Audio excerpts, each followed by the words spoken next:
Well, Evan, if you're ready, hmm then just kind of walk us through what happened that day.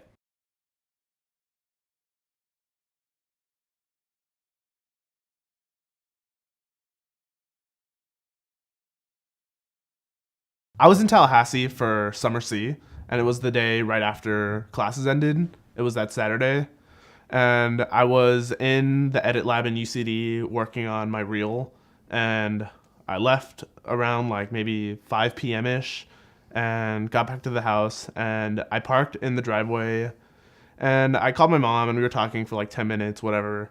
I was staying in two friends' house during summer, so then we both walk into the house, and we immediately noticed that like something's kind of off. There was just like furniture was just shifted a little bit differently than before, and then we walk into like the main living room, and the entire couch was like flipped over, and the like cushion was out. They stole her like huge 4K TV that was like $900, and her new MacBook, which I don't even want to know how much that was. And then yeah, so then I was like, what the fuck?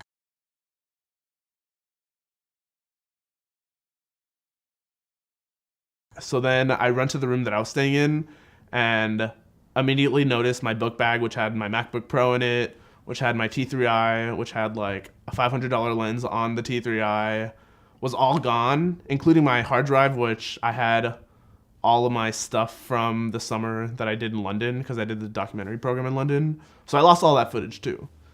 And then I go check the cabinet, which is where the equipment that I was borrowing for the London trip was, and the entire backpack was gone, including like the GH4, all the audio equipment, a light kit, everything in the bag was just not there anymore, and our house was completely ransacked.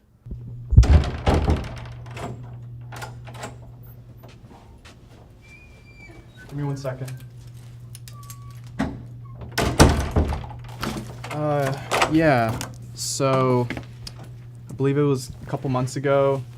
Rob calls me in about 4:30, might have been 4:20, and he was just like, "Alex, I need you to get to production support right now. I need you to go through all the equipment. Something's been stolen," and and I did that at a great cost. What happened to your wrist? Oh, I thought I saw his equipment, but it was just a rat, and then it bit my arm. Oh my gosh. Yeah. Um, so he had his GH4 stolen. Could you show me where the GH4s stay? Mm. Oh, so it's empty. Yep. Do you know how much a GH4 costs? I calculated it. It was probably around like $3,000 to $5,000 worth of equipment, and even though it was in the like in my closet and the closet was like locked and closed, I still felt like I could have hid it better or should have probably known that this sort of situation might have happened, and I could have done something more to prevent it from happening. The next day, I think like Sunday and then that following week, we went to a bunch of pawn shops and tried to see if any of the stuff was there, and none of it was. And I like gave all the equipment and like serial codes and all that to the police, and led to nothing. So to this day, I don't know who did it, which is pretty upsetting. So could you tell us a little bit about your inventory process then? Well, Rob has everything labeled and serialized so we can track it. I mean, he's labeled me. And we have it in the computer system, we have it in the files, and yeah, we just kind of, use that to make sure everything's in order, and yeah. So if everything's labeled like that, would you say it would be easy or hard to track this equipment down?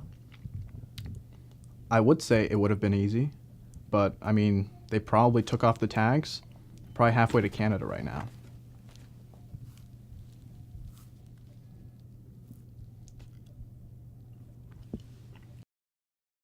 Me and my two other roommates, Maddie and Bailey, we were just so shocked that like this kind of thing would happen in the middle of the day. And the time frame was like I left UCD, and Maddie left for work, and there was only like an hour and a half between she leaving to work and me getting back from UCD. So that means that the entire robbery must have happened within that hour and a half.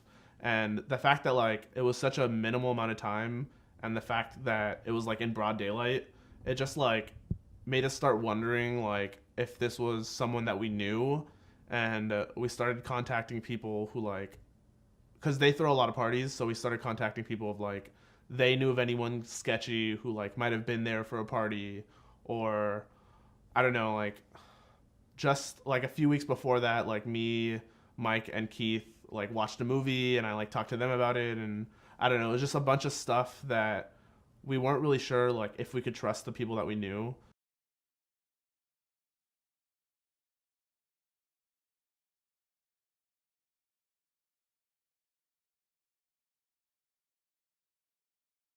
So you were with them that night. Yeah, I was there. I was with them. I was in the editing lab before I left to go get something to eat. Do you know what time you got there? I got there around 3 o'clock. 3 o'clock.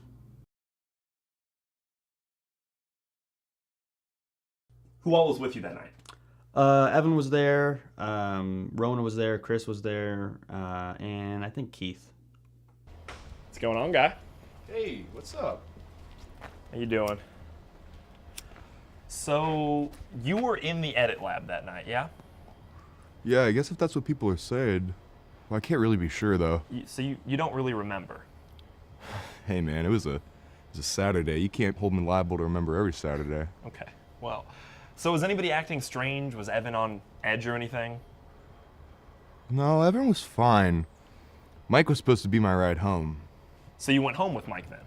No, actually, he just left me there. Did you ask him why?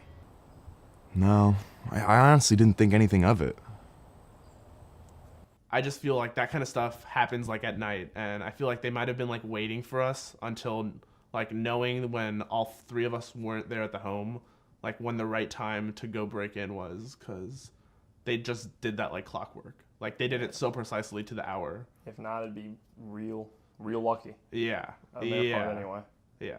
And it was like in the middle of a street, so it's not something that they just like roll up and decide to do it. I feel like we all felt that this was something that was planned and something that people who stole our stuff might have known what we had, you know? So you left early. Where exactly did you go?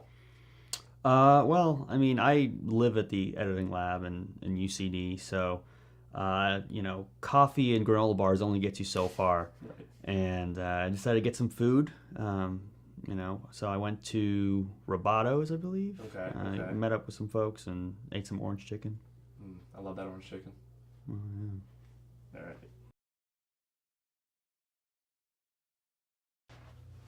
That was almost a disaster, dude. I mean, I think we covered it fine. Yeah? You think they're gonna buy the Roboto stuff though? I think they're gonna buy it. I mean, if you really think about it, he had plenty of time to get to Robotos and Evans in that window. You think so? So I think we're fine. Hey guys, can I cut this off? Yeah, man, you're good, you're good.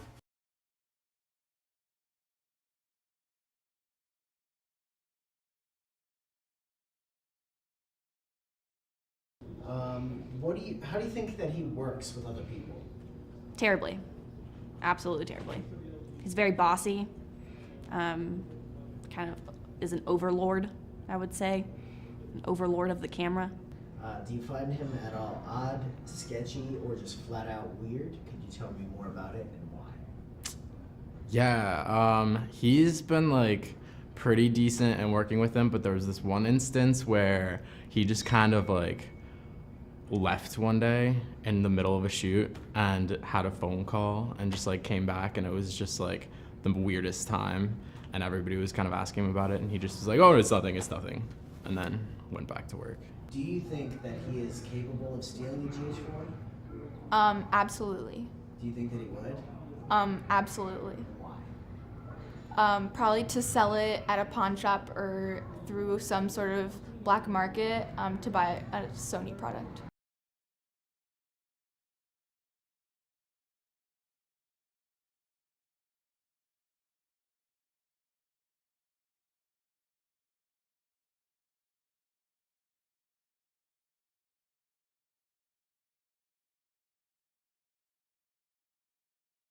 So, did you make any progress yet? Yeah, we've been talking to people and I think we got some good stuff. Really? Yeah, so let's get right into it. Do you I'll be straightforward. Is there any reason that you can think that Mike would want to steal this equipment? Mike, are you serious?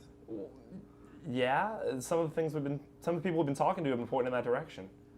I mean, he was with me that night, Yeah, so but didn't he leave early? Don't you think that's a little strange? Mike hates the GH4. He's constantly like saying how the color and everything is just subpar to Sony. Like he would never steal a GH4.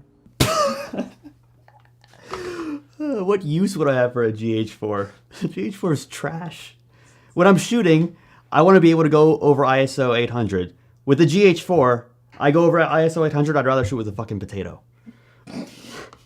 I mean, I just can't use it for the work I do. Okay.